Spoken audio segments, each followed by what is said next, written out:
They had laughed at American farmers. Now these German officers, men who had commanded panzer divisions across the Russian steppes and North African deserts, found themselves stooping under the merciless Texas sun, fingers bleeding as they wrestled with the stubborn cotton bolls that seemed determined to punish every Wehrmacht hand that touched them. The cotton fields of Texas became an unexpected battlefield where Nazi pride confronted American agricultural reality, a confrontation that would transform both captors and captives in ways neither could have imagined when the first POW transports arrived in 1943. Before we dive into this extraordinary story, tell me in the comments, which city are you watching from? It's incredible to see our historical community spread across the world. And if you're new here, subscribe to the channel and turn on notifications. Each subscription helps us continue unearthing these fascinating stories that shaped our world. Now let's get to the story.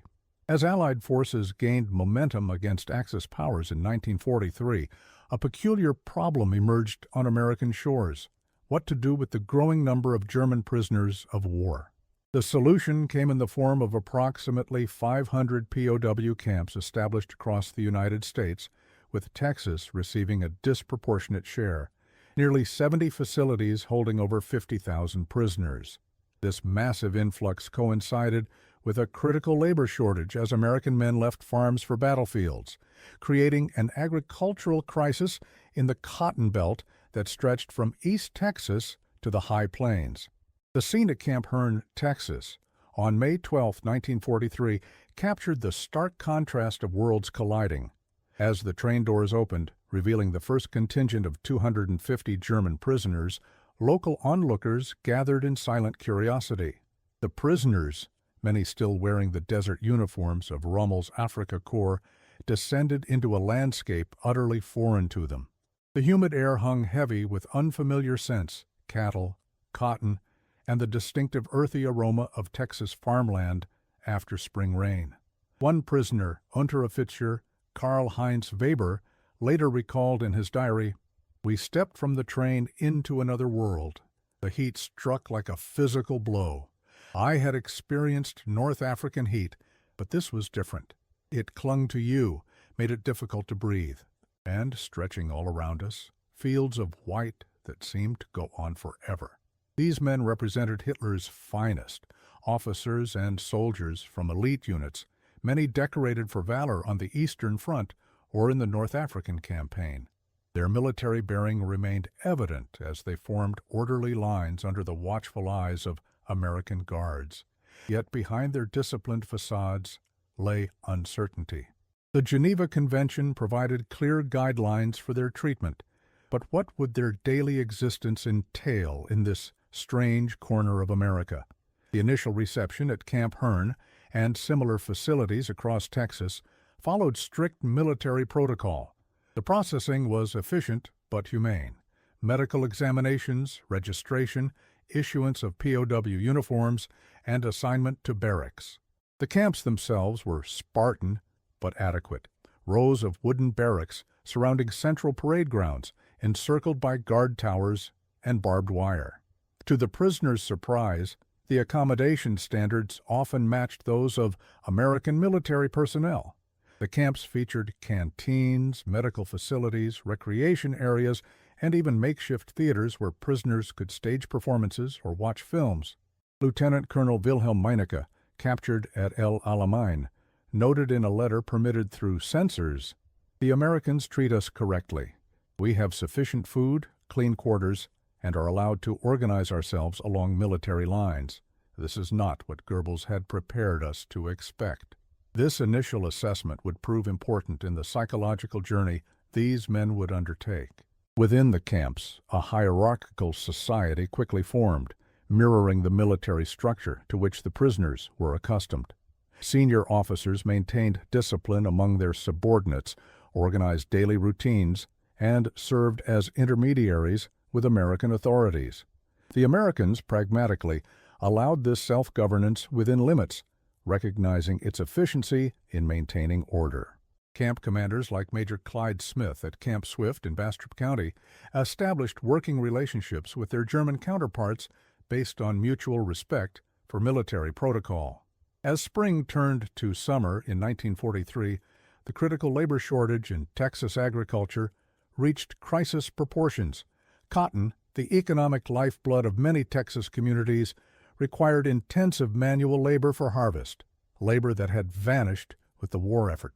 The situation was captured in the Tyler Morning Telegraph. Fields stand ready for harvest with no hands to gather what God and Texas soil have provided. Farmers watch their livelihoods wither while their sons fight overseas. The solution seemed obvious. The idle hands behind the barbed wire could solve the labor crisis in the fields beyond. Yet implementing this solution would prove far more complex than anticipated. The first challenge came from the prisoners themselves, particularly officers who initially refused to consider agricultural labor. Their resistance stemmed from multiple sources: pride in their status as military officers, disdain for manual labor considered beneath their station, and, perhaps most significantly, a fundamental misunderstanding of American agriculture. Hans Gerlach, a Luftwaffe officer held at Camp McLean, expressed a common sentiment in his memoirs. "We were soldiers, not peasants. The Americans seemed to believe we should bend our backs like serfs in fields. We had machines in Germany that did such work. Why would an advanced nation like America still harvest by hand?" This revealing statement exposed a profound ignorance about the specific challenges of cotton harvesting, which in the 1940s still defied successful mechanization due to cotton's delicate nature and the precision required to pick it without damaging the fiber. American camp administrators faced their own challenges in implementing the labor program. The Geneva Convention permitted requiring enlisted POWs to work, but prohibited forcing officers to labor. Furthermore, any work had to be non-dangerous and not directly related to war operations. The convention also mandated fair compensation. Prisoners were to receive 80 cents per day in scrip for canteen purchases. Lieutenant Colonel Duval Edwards, who oversaw several Texas POW operations, summarized the situation. "We have the men, the fields need workers, but between international law, military regulations, and the prisoners' own resistance, we're harvesting more complications than cotton." The initial work assignments in spring 1943 avoided the cotton fields, focusing instead on vegetable gardens within camp perimeters, road maintenance, and construction projects. These assignments met with variable compliance. Many enlisted men participated willingly, grateful for the opportunity to escape the monotony of camp life. Others performed their tasks with deliberate inefficiency, a passive resistance that frustrated American supervisors. The breakthrough came from an unexpected quarter. At Camp Hearn, an American agricultural extension agent named James Phillips took a different approach. Rather than simply ordering prisoners to work, he organized an educational program. "These men are intelligent soldiers," he argued to skeptical military administrators. "They don't understand our agricultural system or why cotton still requires hand harvesting. Education might succeed where coercion has failed." Phillips's approach began with classroom sessions using translated agricultural bulletins and demonstrations of cotton's growth cycle and harvesting requirements. He brought in samples of mechanically harvested cotton to show the damage to fibers and explain the economic implications. Most effectively, he arranged for respected German officers to visit large-scale Texas farming operations where they could see firsthand the complexity and scale of American agriculture. Oberst Friedrich von Siebert, a decorated panzer commander held at Camp Swift, was among the officers selected for these educational tours. His report back to fellow prisoners marked a turning point. "What we are seeing is not primitive farming, but a sophisticated system operating under specific environmental and economic constraints. The Americans are not asking us to do what their machines cannot. They are asking us to do what even their advanced machines cannot yet do properly." This shifting perspective coincided with another powerful motivator: boredom. As months of captivity stretched on, the enforced idleness became its own form of punishment. Work, whatever its nature, offered escape from the monotony of barracks life. The camp newspaper at Camp Hearn, written and published by prisoners, featured an article in August 1943 titled, "Why Not Work?" that reflected this changing attitude. We sit and wait for a war whose progress we can only imagine. Our days are empty of purpose. Is it not better to use our hands and minds to earn privileges, to pass time in meaningful activity, rather than endless chess games and reminiscences? By late summer 1943, the first significant contingents of German POWs began working in Texas cotton fields. The initial results were predictably poor. Men accustomed to operating tanks and aircraft struggled with the seemingly simple but physically demanding task of cotton picking. American farmers reported dismal productivity. POWs harvested an average of 60 pounds of cotton per day, compared to the 200-300 pounds typically gathered by experienced farm workers. The cotton itself became an adversary. The sharp burrs surrounding the bolls cut inexperienced hands.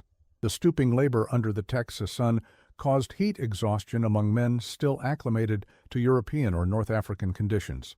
Hauptmann Werner Schroeder wrote, "I commanded a company against the Russians at Kursk, but I was defeated by Texas cotton.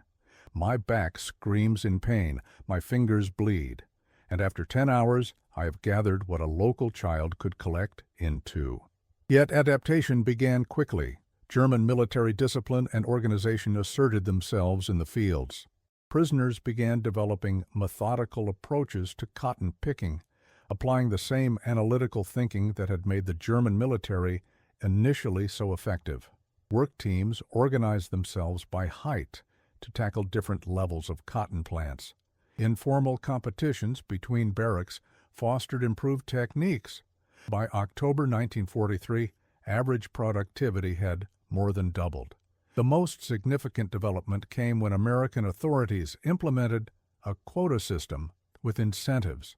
POWs who exceeded basic quotas received extra canteen privileges, additional recreational time, and sometimes supplemental food rations. This approach resonated with the Germans' military understanding of performance and reward. "The Americans found our motivation," wrote Feldwebel Klaus Berger from Camp Mexia. "Give a German soldier a clear objective and recognition for achieving it, and he will find a way to succeed." As 1943 drew to a close, the experiment of using POW labor in Texas agriculture showed promising results. Approximately 15,000 German prisoners were working regularly in Texas fields, helping salvage a cotton harvest that would otherwise have been significantly compromised. The economic impact was substantial. In counties with POW labor, harvest completion rates averaged 85% compared to 60% in counties without access to prisoner workers. The daily routine for working prisoners established a rhythm: reveille at 5:30 a.m., breakfast at 6, and transport to fields by 7, work until noon, a lunch break, continued labor until 5 p.m., then return to camp for evening meal and free time. Prisoners worked 6 days weekly, with Sundays reserved for rest, religious services, and recreation. This schedule, while demanding, provided structure that many prisoners found preferable to idle confinement. Not all aspects of the program ran smoothly. Security concerns remained paramount, with armed guards accompanying work details. Escape attempts, while relatively rare in Texas camps compared to other regions, did occur. In September 1943, 3 prisoners from Camp Swift attempted escape during a cotton field workday, making it almost 20 miles before being recaptured. Their motivation, revealed during interrogation, was not primarily to escape America, but rather the humiliation of agricultural labor they still considered beneath them. The relationship between prisoners and local populations evolved in unexpected ways. Initial fear and hostility from Texans, many with sons fighting in Europe, gradually transformed as daily interactions humanized the enemy. Farmers who worked alongside prisoners began to distinguish between Nazi ideology and the German soldiers themselves. Hermann Lachmann, held at Camp Hearn, recorded, "The farmer whose fields we pick shows us pictures of his son who is fighting somewhere in Italy. He does not treat us as enemies, but as men doing necessary work. Yesterday he brought extra water, and his wife sent cookies. This is not what we expected from our enemies." This gradual humanization worked both ways. POWs who arrived with heads full of Nazi propaganda about primitive American society encountered a nation of abundance, even in wartime. The agricultural productivity they witnessed contradicted narratives about American weakness. Texas farm families, despite wartime rationing, lived at material standards that impressed many prisoners. "Even with a war, the American farmer has gasoline for his truck, meat on his table, and machinery we would envy in Germany," wrote one prisoner from Camp Swift. It makes one question what we have been told. The cotton fields became sites of cultural exchange and language acquisition. Prisoners picked up Texas agricultural terminology and American slang. Farmers learned German phrases and European agricultural techniques.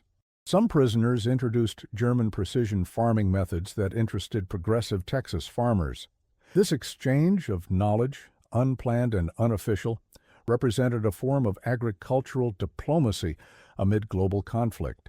By early 1944, the POW labor program had become an integral part of Texas agriculture. The War Department expanded the initiative, constructing additional side camps, smaller facilities located closer to agricultural areas with acute labor needs.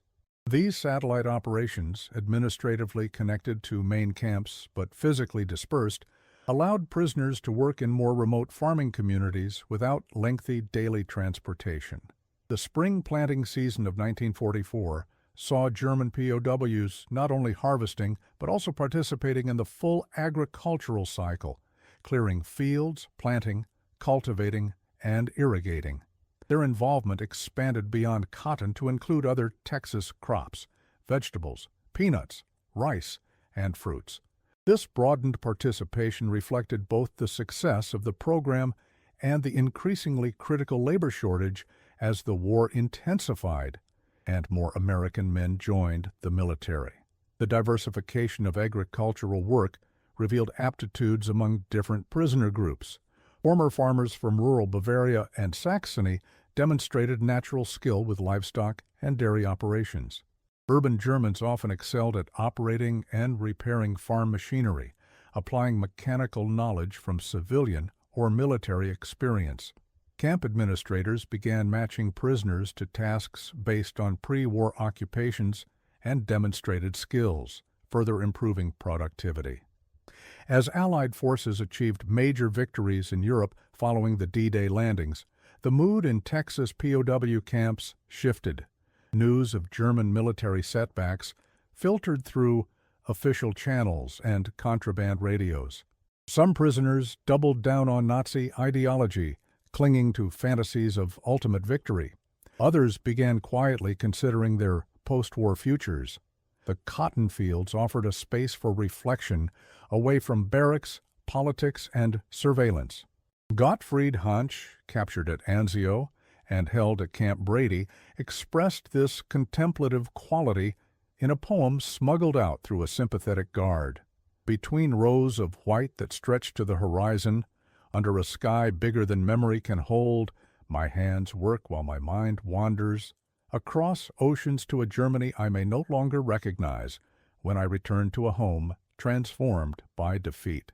As 1944 progressed, a more formal agricultural education program developed within the POW camp system. The Texas Agricultural Extension Service, recognizing the opportunity, created specialized training materials in German. Classes in modern farming techniques were offered during evening hours at several camps. This initiative served multiple purposes.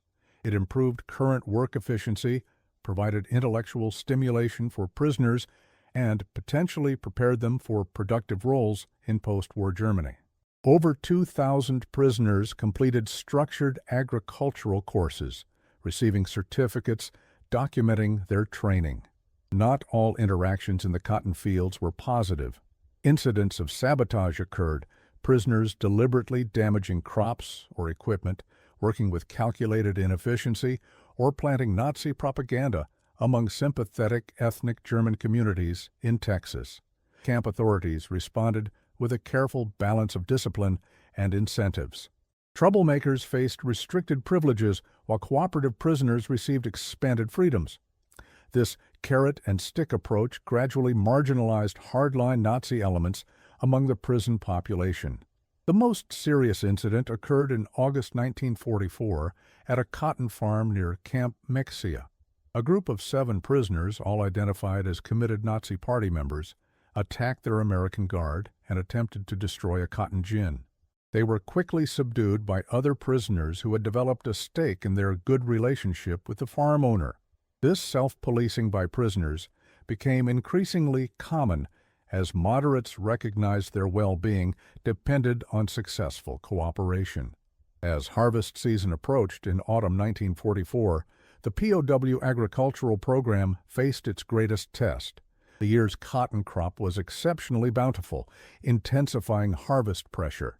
Simultaneously, news of Allied advances in Europe created both hope and anxiety among prisoners, affecting morale and productivity. American authorities worried that the program's success might falter at this critical juncture. Instead, the 1944 harvest marked the program's greatest achievement. German POWs picked over 15 million pounds of Texas cotton that would otherwise have rotted in the fields. Counties utilizing prisoner labor reported harvest completion rates over 90%, an extraordinary accomplishment, given the wartime circumstances.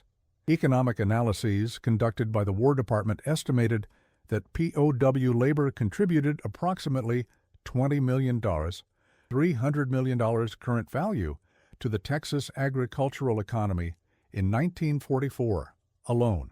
This success reflected a remarkable transformation. Men who had arrived as enemies became essential agricultural workers. Many who had initially scorned farm labor as beneath their dignity now took pride in their contributions and skills. A survey conducted among prisoners at Camp Swift in December 1944 revealed that 63% reported satisfaction with their agricultural assignments, citing physical health benefits, acquisition of new skills, and relief from camp monotony. Texas farmers, initially skeptical or hostile, now depended on and sometimes even advocated for their POWs. County agricultural committees competed for prisoner work details. Farmer Willis Johnson from Williamson County told the Taylor Daily Press, "I fought the Germans in the last war, and my boy is fighting them now in this one. But these men working my fields have saved my farm. I can't help but see them as men first and enemies second." This evolving relationship manifested in small human gestures that transcended wartime divisions. Farm families often supplemented the basic lunches provided to prisoner work details. Christmas 1944 saw many farming communities providing special treats to the German prisoners who had saved their harvests. Though officially discouraged, these interactions reflected a grassroots diplomacy that military regulations could neither fully control nor prevent. The spring of 1945 brought dramatic changes to the POW program. As Germany faced imminent defeat, prisoner attitudes transformed. The suicide of a dedicated Nazi officer at Camp Hearn symbolized the collapse of ideological certainty among many prisoners. With Hitler's death and Germany's surrender in May 1945, the prisoners' status changed fundamentally. They were no longer soldiers of a warring nation, but members of a defeated one, facing an uncertain future in a transformed homeland. American authorities, anticipating these psychological challenges, expanded educational and vocational programs in the camps. Agricultural training received particular emphasis, reflecting both current labor needs and the recognition that farming skills would be valuable in rebuilding Germany. The Texas Agricultural Extension Service developed an advanced curriculum covering modern farming techniques, soil conservation, and agricultural economics, specifically for prisoners who would soon return to a food-insecure Germany. The final cotton planting season with POW labor began in April 1945, now operating in a post-war context. The prisoners' legal status remained unchanged, but the psychological reality had transformed completely. Work in the fields continued with a new perspective.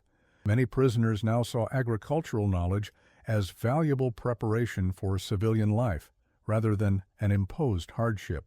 Feldwebel Martin Krauss, who had once organized a work slowdown at Camp Swift, now requested additional training in irrigation techniques, explaining, "Germany will need food more than soldiers in the years ahead." As summer progressed, the gradual repatriation process began. Prisoners were classified based on their denazification assessments, with those cleared of significant Nazi involvement prioritized for earlier return. The departure of the first groups created mixed emotions in Texas farming communities that had come to rely on their labor. County agricultural reports from summer 1945 frequently mentioned concerns about harvest completion without POW workers. For many prisoners, the final acts on American soil took place in the cotton fields they had once disdained. Work continued even as repatriation loomed, with a poignancy captured by Camp Hearn's prisoner newsletter in July 1945. "We arrived as soldiers and depart as farmers." Between these transformations lies an education in both agriculture and humanity that none could have anticipated. The American authorities, recognizing the program's success, documented the agricultural training provided to returning prisoners, providing certificates that might help them secure employment in occupied Germany. Special agricultural handbooks in German were prepared for departing prisoners, containing technical information they could apply at home. This practical approach to repatriation reflected an emerging understanding that Germany's successful reconstruction would require skilled individuals in all sectors, including agriculture. As the first groups of prisoners prepared for repatriation in late summer 1945, farewells took place in fields and farms across Texas. These goodbyes often held surprising emotional weight for both prisoners and the farmers who had employed them. Harlan Schmidt, a cotton farmer near Camp Swift, hosted a barbecue for his Germans before their departure. "These men saved my farm," he told a local newspaper reporter who documented the unusual gathering. "Whatever they did before they came here, whatever they'll do after for 2 years, they were the best farmhands I could have asked for." For the departing Germans, these final interactions represented a complex emotional calculus. They were returning to a homeland many had not seen for years, now occupied and in ruins. The prosperity they had witnessed in America, even in wartime, contrasted sharply with reports from Germany. Lieutenant Karl Brandt expressed this contrast in a letter permitted through censors. "We leave abundance for scarcity, order for chaos. The fields here burst with cotton. We return to a land where hunger is the harvester." The Texas cotton that had once symbolized their humiliation now represented a strange form of salvation for many. The agricultural skills acquired, initially under protest, now offered practical value for survival in post-war Germany. Men who had commanded tanks now carried knowledge about irrigation systems, pest management, and soil conservation, expertise that might help feed families in a nation facing severe food shortages. By autumn 1945, the POW labor program in Texas agriculture began its systematic dismantling. Camp populations declined as repatriation accelerated. The remaining prisoners concentrated in fewer facilities, with satellite camps closing first. Priority shifted to prisoners with specialized skills needed for European reconstruction, engineers, medical personnel, and others with technical training. Agricultural workers, despite their practical value, generally received lower repatriation priority than these specialists. The final cotton harvest with significant POW involvement took place in October 1945. By this point, approximately half of Texas's POW population had been repatriated. Those remaining worked alongside returning American veterans, creating another layer of complex interaction, as former enemies and former soldiers now shared labor in the fields. These encounters, carefully monitored by authorities concerned about potential conflicts, generally remained peaceful, united by the shared experience of war's trauma and the universal desire to rebuild disrupted lives. The departure of the last major contingent of agricultural POWs in December 1945 marked the effective end of the program that had so dramatically impacted Texas agriculture. A handful of prisoners remained into 1946, primarily those with technical roles in camp maintenance or those awaiting clearance due to complicated denazification assessments. The empty barracks and silent compounds stood as monuments to a unique wartime experiment, a pragmatic American solution that had balanced security requirements, international law, economic necessity, and ultimately, human complexity. The final statistical assessment of the program's agricultural impact impressed even its designers. Over the approximately 30 months of operation, German POWs in Texas had harvested more than 25 million pounds of cotton, planted and cultivated hundreds of thousands of acres, and contributed to numerous other agricultural tasks, from fruit picking to livestock management. Their labor had prevented an estimated $45 million in crop losses, $650 million in current value, during a period when American food production carried global significance for both wartime allies and post-war reconstruction. Beyond these quantifiable results lay impacts more difficult to measure, but perhaps more enduring. The program had created unexpected human connections across barriers of language, nationality, and conflict. It had demonstrated that enemies could transition to productive relationships under appropriate circumstances. It had provided thousands of German men with first-hand experience of American society that contradicted Nazi propaganda. And for many Texas communities, it had transformed the enemy from an abstract threat to individuals with names, faces, and shared human experiences. As 1946 began, the program existed primarily in memory and documentation. The War Department conducted extensive interviews with both American administrators and repatriated prisoners to extract lessons from the experience. Military analyses focused on security protocols and management techniques. Agricultural assessments examined productivity metrics and training methodologies. Yet the most compelling materials came from personal accounts, the letters, diaries, and recollections that captured how cotton fields became unlikely sites of transformation. For the Texas farmers left behind, the program's end necessitated difficult adjustments. The post-war agricultural economy faced new challenges.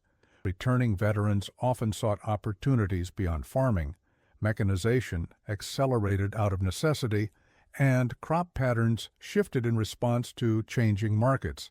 The brief era of POW labor had postponed but not prevented these fundamental transitions in rural Texas life. The empty camps themselves faced various fates. Some were repurposed as temporary housing for returning veterans. Others converted to agricultural research stations or storage facilities. Many were simply dismantled, their lumber and materials recycled into civilian construction during the post-war building boom. Camp Hearn, once home to over 4,800 prisoners, saw its barracks sold at auction and transported to become farm outbuildings, hunting cabins, and storage sheds across central Texas. Physical fragments of captivity scattered across the landscape. As the camps emptied, an unexpected phenomenon emerged: correspondence between repatriated prisoners and their former Texas employers. Despite official discouragement of such connections, letters began arriving at farms and ranches across Texas by mid-1946. The content of this correspondence revealed much about the human dimensions of the program. While some letters simply expressed gratitude for humane treatment, others sought agricultural advice for rebuilding German farms, requested seeds of Texas varieties, or simply updated former employers about reintegration challenges in occupied Germany. Ernst Müller, a former Luftwaffe mechanic who had worked 2 cotton harvests at farms near Camp Swift, wrote to the Wilson family in June 1946, "We have no machinery, little seed, and the Russian sector across the river receives all administrative priority. I remember Mr. Wilson's technique for stretching seed corn and have taught it to my neighbors. What we learned in Texas fields now feeds our children in Brandenburg. This correspondence, which continued well into the 1950s for many former prisoners, created an unofficial agricultural exchange program. Texas farmers sent packages containing seeds, simple hand tools, and agricultural publications. German recipients returned detailed reports on how these materials were applied in reconstruction efforts. This grassroots diplomacy, emerging organically from shared agricultural experiences, operated beneath the official occupation policies while serving similar democratizing and reconstruction goals. Walter Schmidt, who had commanded a panzer unit in North Africa before spending 3 years picking cotton near Camp Hearn, became an agricultural advisor in the American occupation zone. In 1948, he wrote to his former employer, "The authorities asked how I gained such specific knowledge of modern farming techniques. I explained that my university was the cotton fields of Texas. They seemed skeptical until I demonstrated cotton ginning techniques using improvised equipment. Now I train others." Your patience with an arrogant officer has multiplied into knowledge that helps many. This transfer of agricultural knowledge represented an unanticipated benefit of the POW labor program. German agriculture had suffered catastrophic disruption. Fields lay unplanted or damaged, livestock populations had plummeted, and traditional farming knowledge had been interrupted by war casualties. The returning prisoners brought contemporary American techniques suited for efficient production with limited resources. A 1949 agricultural assessment in the American occupation zone noted that areas with high concentrations of returned agricultural POWs showed notably better recovery metrics than comparable regions without this expertise. As Germany and the United States transitioned from wartime enemies to Cold War allies, the agricultural connections established through the POW program gained new significance. Former prisoners who had worked American fields became natural intermediaries for agricultural modernization efforts under the Marshall Plan.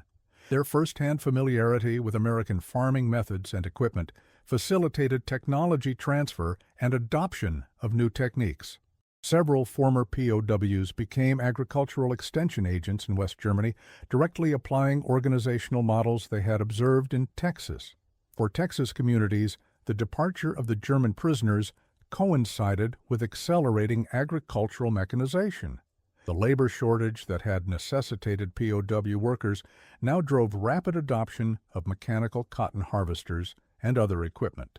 Ironically, the mechanical harvesting that German prisoners had initially assumed must exist became widespread reality within 5 years of their departure. The 1950 cotton harvest in Texas was the first where mechanical pickers harvested more cotton than human hands. This transition generated mixed emotions among farmers who had employed prisoners. Roy Davidson, who had utilized POW labor on his 900-acre cotton operation near Camp McLean, reflected in a 1950 interview, "The Germans laughed when they first saw us picking by hand. They said in Germany machines would do such work. We told them cotton was different.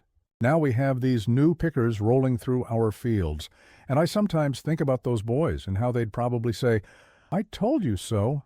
Took American ingenuity and German mockery to push us forward." The human stories of the Texas POW agricultural program continued unfolding across decades and continents. Reunions between former prisoners and their Texas employers began occurring as early as 1950, when travel restrictions eased and economic recovery in West Germany permitted international travel. These visits often centered around agricultural connection, former prisoners returning to observe modern Texas farming operations, or to show appreciation to families who had treated them with humanity during captivity. The experiences of Hauptmann Werner Meinert exemplified this ongoing connection. Captured at Normandy and held at Camp Hearn from 1944-46, Meinert had worked on the Blackland cotton farm of James Tucker. Initially resentful of agricultural labor, Minard had gradually developed both farming skills and a respectful relationship with the Tucker family. In 1954, using savings from his position as an agricultural machinery salesman in Bavaria, Minard returned to Texas. The local newspaper documented his week-long stay with the Tuckers, noting that he arrived during cotton harvest, this time operating a mechanical harvester alongside his former employer. "I came to make peace with cotton," Maynard told the reporter. "It defeated me once. Now I return on different terms." The article noted that Minard brought gifts symbolic of his journey: handcrafted German farming tools for Tucker and American hybrid cotton seeds for his own farm in Germany.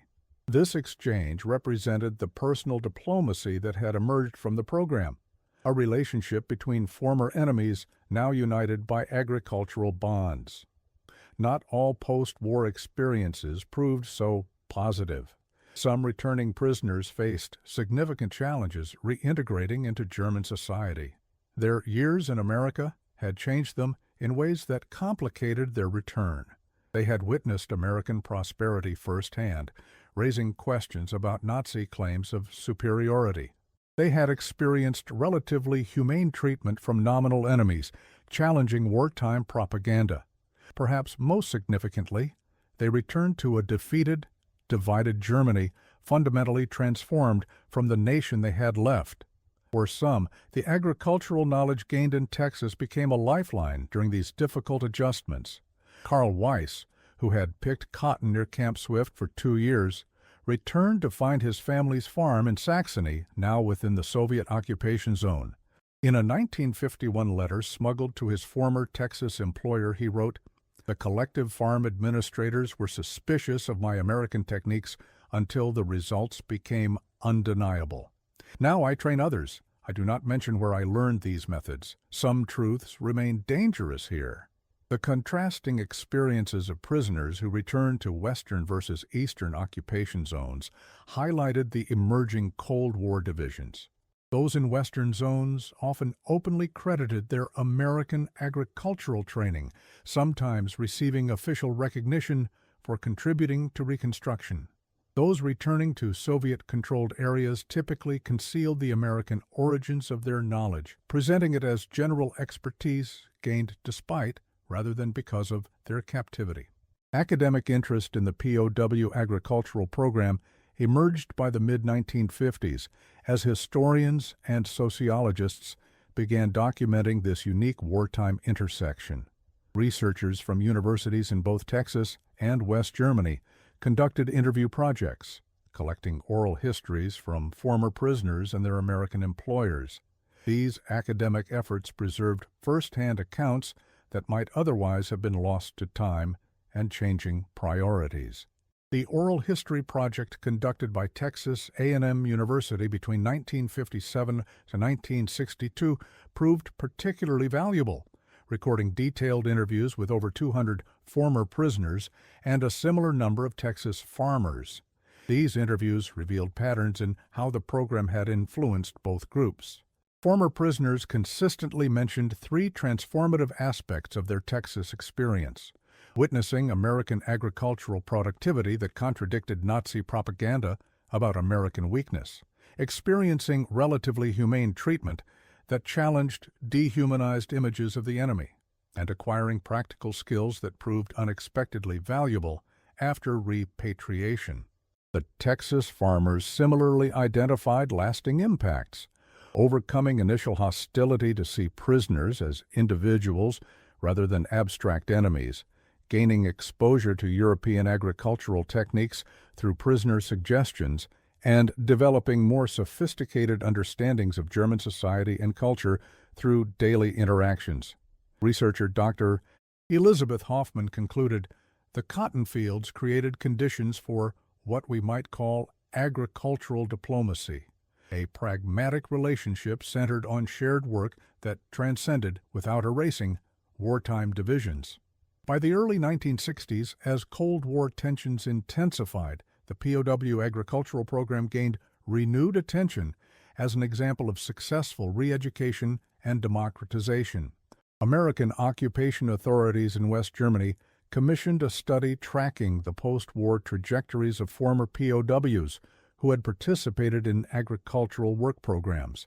The findings suggested that those with extended American agricultural experience showed significantly higher rates of democratic participation, entrepreneurial activity, and positive attitudes toward the United States compared to POWs who had spent the war in non-work settings. These findings influenced developing theory about democratic transition and re-education. The agricultural program had not included explicit political indoctrination, yet seemed to produce democratizing effects more successfully than formal re-education efforts. Analysts suggested that practical cooperation around essential work created more effective conditions for value transmission than didactic approaches. This insight informed subsequent American approaches to occupied Germany and Japan, emphasizing practical cooperation alongside formal democratization initiatives. The program's legacy extended into West German agricultural policy as former POWs reached positions of influence in the 1960s and 1970s.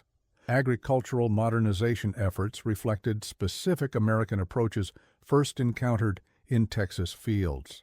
Werner Krauss, who had picked cotton near Camp Hearn for 2 years, became an agricultural ministry official responsible for modernization initiatives in Bavaria. In a 1965 policy paper, he explicitly referenced the influence of his Texas experience. What impressed most was not specific techniques, but the systematic approach to agricultural challenges. This problem-solving methodology, rather than individual methods, represents the most valuable American contribution to our agricultural recovery. For the Texas cotton industry, the POW program represented a brief but significant chapter in its transition to mechanization. The labor crisis that had necessitated prisoner workers accelerated technological adoption that might otherwise have proceeded more gradually. By 1960, hand-picked cotton had become a rarity in Texas, with over 90% of the crop mechanically harvested. This transformation fundamentally altered rural communities and farm operations throughout the Cotton Belt. The camps themselves faded from the landscape and, increasingly, from public memory. By the 1970s, few physical remnants remained visible. Camp Hearn's extensive facilities had disappeared entirely except for concrete foundations hidden beneath pasture grass. Camp Swift had been partially repurposed for military training, while other sections returned to agricultural use. Without deliberate preservation efforts, the physical evidence of this historical episode seemed destined for erasure. Recognition of this imminent loss prompted the first preservation initiatives in the mid-1970s. Local historical societies in communities that had hosted POW camps began collecting artifacts, photographs, and oral histories before these materials disappeared entirely. The Bell County Historical Commission led early efforts to document Camp Hearn's history, conducting interviews with local residents who had interacted with the prisoners and collecting physical artifacts donated by area families. These grassroots efforts, while limited in scope, preserved crucial primary materials that might otherwise have been lost. Academic interest resurged in the 1980s as a new generation of historians approached World War II with fresh perspectives. The agricultural POW program received particular attention for what it revealed about wartime pragmatism, cultural exchange, and the complex human dimensions of conflict. Dr. Arnold Kramer's groundbreaking 1979 study, Nazi Prisoners of War in America, dedicated significant attention to the agricultural program, bringing scholarly recognition to this previously understudied aspect of wartime history. Kramer's work sparked a wave of regional studies examining specific camps and their agricultural impacts. Former prisoners, now entering retirement age, began publishing memoirs that frequently highlighted their agricultural experiences in Texas. These personal accounts often emphasized how cotton fields had become sites of unexpected transformation. Hans Weber, whose 1985 memoir, From Africa Corp to Texas Cotton, achieved modest success in Germany, wrote, "I arrived in Texas as Hitler's soldier and departed as something else. Not quite an American farmer, certainly not still a Nazi, but a man who had seen another world and could never again be confined by a single ideology." These memoirs revealed the depth of impact the agricultural program had on individual lives. Many former prisoners described how their American experience had influenced decades of subsequent decisions, from career choices to political views, from agricultural practices to family values. The Texas episode, originally an unwelcome interruption in their military service, had become a defining life experience that continued shaping their identities into old age. As the Cold War ended and German reunification proceeded in the early 1990s, new dimensions of the program's legacy emerged. Former prisoners from East Germany, now free to speak openly about their American experiences, added their perspectives to the historical record. Their accounts often emphasized how agricultural knowledge gained in Texas had provided quiet resistance possibilities within the collectivized farming system of East Germany. Several described teaching American techniques to fellow farmers, while carefully obscuring their origins, creating small pockets of agricultural efficiency within the struggling socialist system. The 50th anniversary of the program in the mid-1990s generated renewed public interest, resulting in museum exhibitions, documentary films, and commemorative events in both Texas and Germany.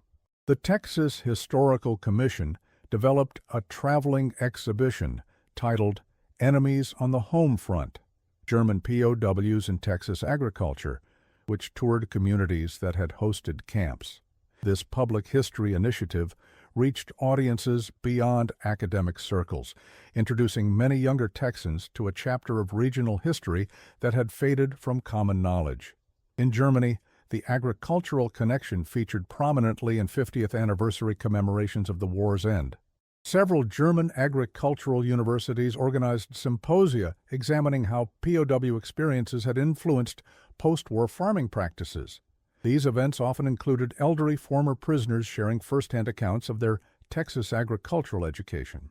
At one such event in Munich in 1995, 88-year-old former Luftwaffe officer Heinrich Müller demonstrated cotton-picking techniques to an audience of agricultural students, explaining how the manual skills he had once resented learning had shaped his understanding of agricultural fundamentals. The late 1990s and early 2000s saw the emergence of more formal preservation efforts for the physical sites of former POW camps. The Friends of Camp Hearn organization formed in 1999, eventually securing National Register of Historic Places designation for the camp site and developing an interpretive center that opened in 2005. Similar initiatives emerged at Camp Swift, Camp Mexia, and other major Texas POW locations. These preservation efforts emphasized not only the camp's physical structures, but also their agricultural connections through exhibits featuring farming equipment, cotton samples, and work records. The interpretive focus of these preservation projects reflected evolving historical understanding of the program's significance. Rather than presenting the camps primarily as security facilities, modern interpretation emphasized their role as sites of cultural exchange, agricultural education, and pragmatic cooperation. This approach resonated with contemporary audiences seeking nuanced understanding of wartime complexity beyond simplistic enemy stereotypes. Oral history initiatives gained new urgency as the generation with first-hand experience aged. The Last Witnesses Project, launched in 2010 by the Texas Historical Commission, focused specifically on documenting memories related to the POW agricultural program before they disappeared forever. This initiative recorded interviews with surviving former prisoners, family members of deceased prisoners who had shared their experiences, farmers who had employed prisoners, and community members who had interacted with them. These oral histories preserved emotional and experiential dimensions that official records often missed. The agricultural legacy found unexpected expression in ongoing family connections. Throughout the early 2000s, numerous instances emerged of descendants of former prisoners visiting the Texas farms where their fathers or grandfathers had worked. These pilgrimages often involved emotional reunions with aging farmers or their children, exchanges of photographs and letters, and visits to former campsites. Such personal connections demonstrated how the program's human impact extended well beyond the immediate participants to influence subsequent generations. One particularly poignant example occurred in 2007 when Hans Schmidt, grandson of a German officer who had picked cotton near Camp Swift, visited the Williamson County farm where his grandfather had worked. The local newspaper documented his meeting with 90-year-old James Wilson, who had been a teenage farmhand working alongside the prisoners. "Your grandfather taught me to play chess," Wilson told the younger Schmidt. "We couldn't speak much of each other's language, but we could move the pieces. He was a good man, whatever uniform he wore before." The agricultural knowledge transfer continues influencing modern farming practices in subtle ways. Agricultural historians have identified specific techniques and approaches that entered German farming through returning POWs and persist in modified form today. The systematic approach to soil conservation practiced in some German agricultural regions traces its lineage to Texas methods first observed by prisoners. Similarly, certain irrigation practices common in southern Germany reflect adaptations of techniques prisoners encountered in Texas cotton farming. This ongoing technical influence received formal recognition in 2012 when the German Agricultural Society awarded its Historical Preservation Medal to the Texas POW Agricultural History Project for documenting this knowledge transfer. The award citation noted that wartime necessity created conditions for agricultural exchange that peacetime might never have facilitated, recognizing how conflict had paradoxically enabled valuable technical cooperation. As the last direct participants in the program passed away, institutional memory assumed growing importance. Archives at Texas A&M University, the Texas State Library, and the National Archives preserved the program's official documentation. The Texas Cotton Ginners Association maintained records detailing POW contributions to wartime production. The German Federal Archives in Koblenz preserved repatriation interviews that often mentioned agricultural experiences. These institutional collections ensure that documentary evidence remains available for future researchers, even as first-hand witnesses disappear. Digital humanities initiatives beginning in the 2010s made these materials more accessible to researchers and the public. The Texas POW Archive, launched in 2015, digitized thousands of photographs, letters, work records, and oral histories related to the agricultural program, making them available online. This digital presence extended the story's reach beyond traditional academic or museum audiences, allowing global access to primary materials that illuminate this unique historical intersection. The story found new resonance in contemporary discussions about agricultural labor, prisoner rehabilitation, and enemy treatment during conflict. Modern commentators have drawn parallels between the POW program and current debates about migrant farm workers, prison labor programs, and treatment of detainees in global conflicts. While historical contexts differ significantly, the program offers a case study in how pragmatic cooperation around essential work can sometimes transcend, though not erase, wartime divisions. Public historians and educators developed curricula using the POW agricultural program to explore complex ethical questions with students. These educational materials examine how international law, military necessity, economic pragmatism, and human relationships intersected in the cotton fields. By presenting the program's multifaceted reality, rather than a simplified narrative, these curricula encourage critical thinking about wartime choices and their long-term consequences. The program's contemporary relevance extends to agricultural policy discussions.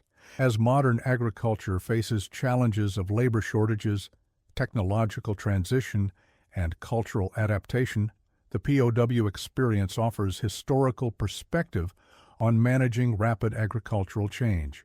The program demonstrated how necessity can accelerate adaptation, how knowledge transfer occurs across cultural boundaries, and how agricultural systems respond to labor disruptions, all issues with ongoing relevance to contemporary farming.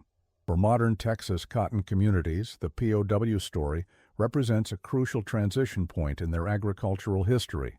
The program bridged the gap between traditional hand harvesting and modern mechanization, helping preserve the industry during a critical labor shortage while simultaneously accelerating technological adoption. This transitional role gives the program particular significance in regional agricultural history, marking the end of one era and the beginning of another. The cotton itself remains central to understanding the program's impact. As a crop requiring specific handling and harvesting techniques, cotton created unique challenges for inexperienced workers. The prisoner's journey from mockery to mastery of cotton harvesting symbolizes broader transformations in perspective and knowledge. The physical interaction with this demanding crop, the bleeding hands, aching backs, and eventually skilled fingers, provided tactile education that transcended language barriers and ideological divisions. Environmental historians have recently examined how the prisoner's experience with Texas agricultural landscapes influenced their understanding of human-environment relationships. Men accustomed to European agricultural patterns encountered the distinctive ecology of Texas cotton country, its climate extremes, soil types, water challenges, and pest pressures. This environmental encounter shaped their agricultural knowledge in ways that technical training alone could not have accomplished, providing experiential understanding of how farming practices must adapt to local conditions. Cultural historians have similarly explored how the cotton fields functioned as contact zones where different agricultural traditions intersected. German prisoners brought European agricultural perspectives shaped by centuries of intensive farming on limited land. They encountered American approaches developed in a context of land abundance but labor scarcity. This cultural exchange around farming practices represented a form of agricultural diplomacy occurring beneath official policies as workers from different traditions shared techniques, evaluated alternatives, and adapted methods to immediate challenges. The program demonstrated agriculture's unique capacity to facilitate human connection across barriers. Unlike manufacturing or construction work, farming created conditions where prisoners and Americans worked alongside each other in natural settings, engaged in tasks with immediate purpose and visible results. This agricultural context fostered interactions different from those possible within camp confines or in more industrial settings, allowing relationships to develop through shared work rather than formal interaction. Food itself became a powerful connector. Many farmers' wives provided home-cooked meals to prisoner work details, despite official discouragement of such practices. These culinary exchanges introduced prisoners to Texas cooking traditions while creating opportunities for conversation and cultural sharing. Former prisoners frequently mentioned these meals in later recollections, often recalling specific dishes or ingredients that had made lasting impressions. Food served as both physical sustenance and cultural education, providing glimpses of domestic American life beyond camp boundaries. Religious connections emerged through agricultural contexts. Sunday services held at camps often included agricultural metaphors and celebrations of harvest that transcended denominational differences. Lutheran and Catholic chaplains serving prisoner congregations incorporated agricultural themes familiar to both German and Texas farming traditions. These spiritual connections around growing food and stewarding land created common ground between prisoners and local religious communities, sometimes resulting in joint harvest celebrations that temporarily transcended wartime divisions. Educational opportunities extended beyond technical agricultural training. Work in Texas fields exposed prisoners to regional vocabulary, American farming terminology, and everyday English through daily interactions. Many developed functional English skills through these agricultural conversations, learning language in practical context rather than formal study. Similarly, Texas farmers picked up German phrases and terms, creating improvised communication systems that combined both languages around shared agricultural tasks. Artistic expression among prisoners often reflected their agricultural experiences. Camp art programs produced numerous paintings, sketches, and sculptures depicting Texas farm scenes, cotton fields, and rural landscapes. Theater productions written and performed by prisoners sometimes incorporated agricultural settings or characters based on Texas farmers they had encountered. These creative works, some preserved in museum collections today, demonstrate how the agricultural experience permeated prisoners' imagination and self-expression during captivity. Music provided another channel for cultural exchange around agricultural themes. Work songs, both American and German, accompanied labor in the fields. Prisoners learned regional folk songs from Texas farm workers, while sharing their own musical traditions during breaks or evening recreation. Several prisoner choirs incorporated American rural music into their repertoires, creating cultural hybrids that reflected their Texas agricultural experience. These musical exchanges created emotional connections that sometimes transcended language barriers and political divisions. The program's long-term impact on American agriculture extended beyond the immediate labor crisis. Some Texas farmers adopted techniques or approaches suggested by prisoners with agricultural backgrounds. The systematic German approach to farm organization influenced operations that had previously functioned with less formal structure. The necessity of training inexperienced workers led to improved instructional approaches that benefited subsequent farm labor programs. These subtle influences on American agricultural practice represented unanticipated benefits from what had begun as a pragmatic labor solution. For individual Texas farming families, the POW program often became part of family lore passed through generations. Grandchildren of farmers who employed prisoners grew up hearing stories about the Germans who saved the farm during wartime labor shortages. These family narratives frequently emphasized how initial fear or hostility transformed into recognition of shared humanity through agricultural cooperation. Such stories, while sometimes romanticized through retelling, preserved emotional truths about how the program changed perspectives at personal levels. This generational storytelling extended to German families as well. Children and grandchildren of former prisoners grew up hearing about Texas cotton fields as significant settings in family history. These narratives often emphasized how the agricultural experience had challenged preconceptions, provided unexpected education, or influenced post-war opportunities. Through such family transmission, the program's impact extended far beyond the original participants to shape subsequent generations' understanding of the war and its aftermath. Academic assessment of the program continues evolving with new methodological approaches and research questions. Environmental historians examine how the program influenced land use patterns during a crucial transitional period in American agriculture. Labor historians analyze its implications for agricultural work organization and management. Cultural historians explore its role in shaping post-war German-American relations at personal rather than policy levels. This ongoing scholarly attention ensures the program remains subject to fresh interpretation rather than becoming fixed in a single historical narrative. Public memory of the program has experienced cycles of remembering and forgetting. Immediately after the war, many communities deliberately minimized their connections to German prisoners, reflecting continued wartime animosities. The Cold War era saw renewed interest as the program exemplified successful democratic influence.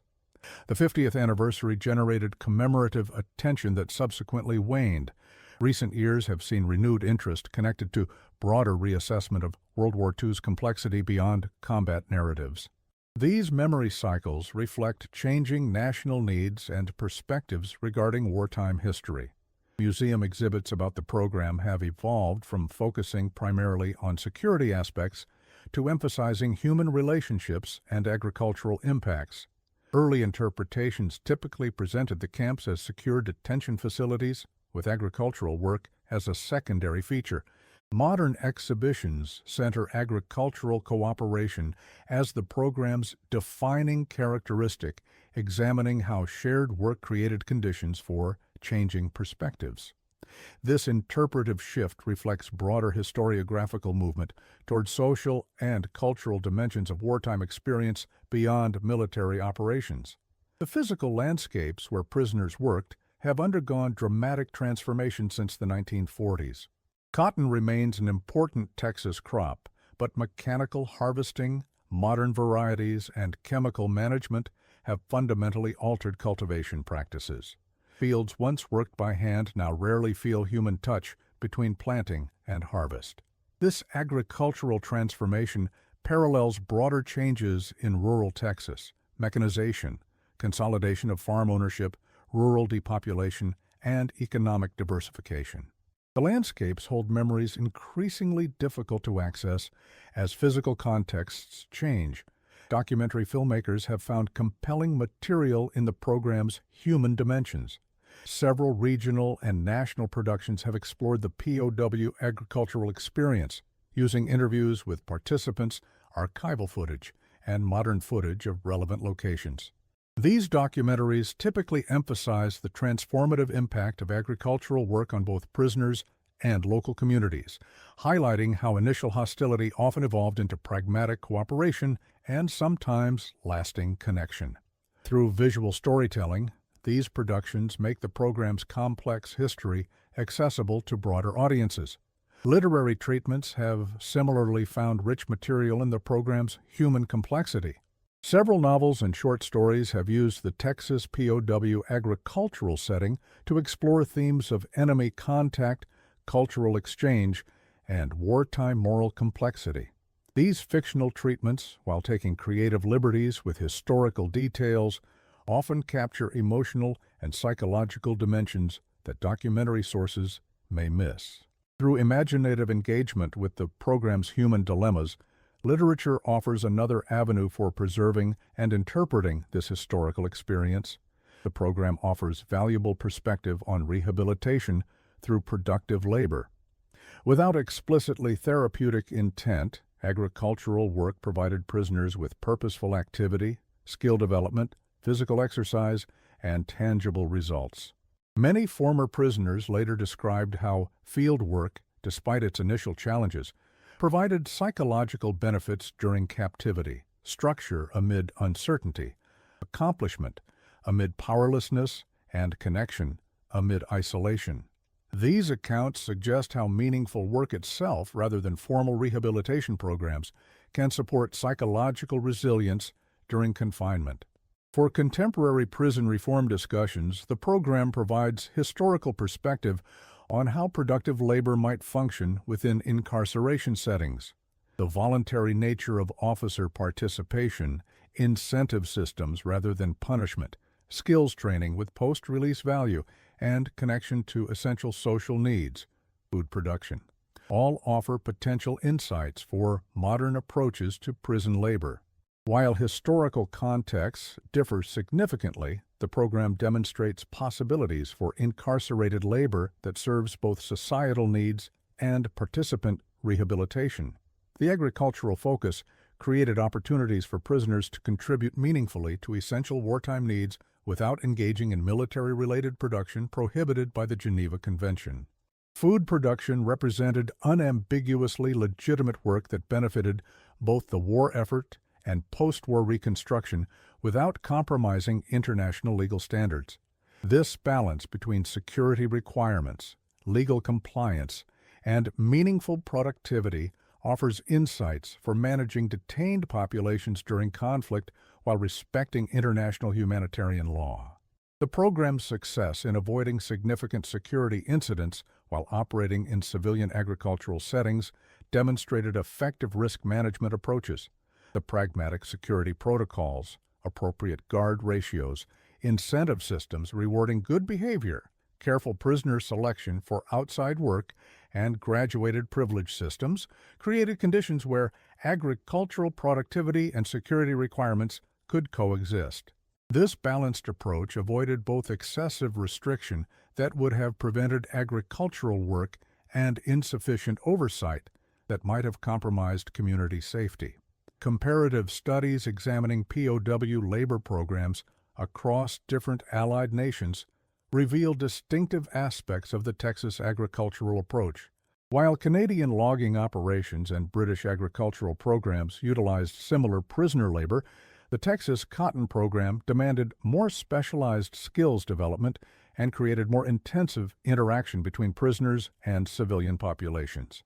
These comparative analyses highlight how specific agricultural contexts shaped program implementation and outcomes, with cotton's labor requirements creating distinctive conditions in the Texas program. The program's educational dimension extended beyond agricultural training to include broader cultural education through daily immersion in American rural life. Prisoners observed American democratic practices at local levels, witnessed racial and ethnic dynamics of 1940s Texas, experienced religious traditions different from European norms, and encountered American material culture through direct interaction rather than propaganda representations. This immersive education arguably influenced post-war attitudes more effectively than formal re-education programs focused on explicit political content. For agricultural education specifically, the program demonstrated effective approaches to training adult learners with no prior farming experience. The progression from classroom instruction to supervised practice to independent work, the combination of technical knowledge with hands-on skill development, and the incentive systems rewarding productivity all reflected sound educational principles. These approaches influenced subsequent agricultural training initiatives in both post-war Germany and American extension programs, demonstrating how wartime necessity generated educational innovations with peacetime applications. Economic analyses of the program consistently demonstrate its significant value to wartime agricultural production. Beyond replacing absent American farm labor, the program increased overall productivity through systematic management approaches developed for prisoner work teams. County agricultural production records show measurably higher harvest completion rates and reduced crop losses in areas utilizing prisoner labor compared to those without access to this workforce. This economic impact extended beyond individual farms to support the broader wartime food production essential to both domestic needs and international commitments. For the prisoners themselves, the program created opportunities to earn income through the Geneva Convention mandated payment system that could support better post-war transitions. Many saved these earnings to assist their families upon repatriation or to establish new livelihoods in post-war Germany. The agricultural skills acquired often translated directly into employment opportunities in reconstruction efforts, as food production received priority in rebuilding devastated European economies. These economic benefits gave the program lasting impact beyond its immediate wartime purpose. International relations scholars have examined how the program's person-to-person connections influenced broader German-American relationships during Cold War tensions. The thousands of former prisoners who returned to Germany with first-hand knowledge of American society became informal ambassadors who could contrast propaganda stereotypes with personal experience. Their accounts of American agricultural productivity, technological capacity, and material prosperity contradicted Soviet bloc narratives about Western weakness, contributing to pro-Western attitudes, particularly in rural German communities where agricultural connections resonated strongly. The program demonstrates how pragmatic cooperation around essential needs can sometimes transcend wartime divisions more effectively than formal reconciliation initiatives. Without explicit intent to build German-American understanding, the shared agricultural work created conditions where enemies could recognize common humanity through daily interaction.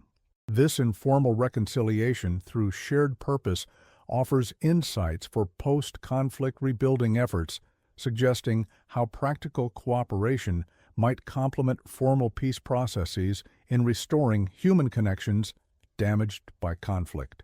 As the last direct participants have now passed away, responsibility for preserving and interpreting this history transitions to subsequent generations.